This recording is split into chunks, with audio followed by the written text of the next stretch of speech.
Aren't they, though? People are unique. This is a sketch of mine from the very first Electric Shadows demo episode from the fall of '85, featuring two of our new cast members. That's Vivian Billings as Jackie Sturdevand, and she's talking to a gentleman named Larry Brainard, who is really three people, played by the late Chuck Simonetti.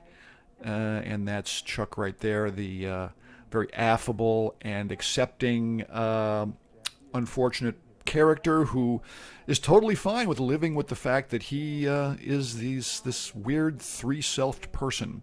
And again, please forgive the look of this video. I don't have access to any of those Electric Shadows masters. They are long gone. So what you're seeing here are, dubs of VHS dubs of, masters and raw footage, which is why everything looks so crappy and blown out and pasty. But I do like the business in this script, how it looks notwithstanding. I like some of the stuff Chuck, as Larry says, about how he was born and his difficulty walking down alleys and his employment problems. And I like the bit of business later on where Vivian holds up the book Larry wrote called Me, Myself, and I. Of course, it's in 3-book form. She holds up 3 books, but off camera then hands him one. But when he takes it, it's really 3 books on camera. I like that little bit of business.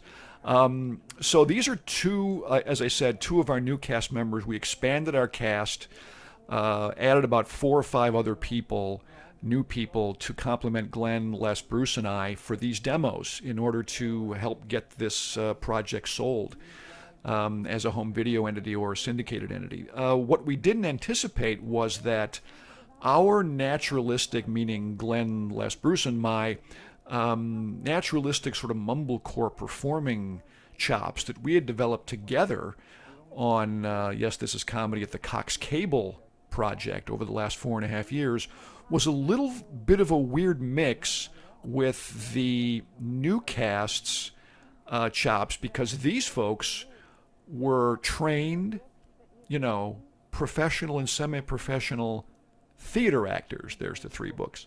And so that vibe when we were on camera together was a little strange sometimes, and I wasn't anticipating that. We had to get used to it. I think it hampered us at first, but we got used to it as the demos went on. Of course, that's not a factor here because Vivian and Chuck are the only people in the sketch, so they play off each other quite naturally. And perhaps we shouldn't have included this in the first demo, since we also did Too Many Husbands, which featured a woman married to 2 guys, but we just didn't think of that at the time and just went with it. But I do like the stuff in the sketch, and Vivian and Chuck do a nice job. People are unique.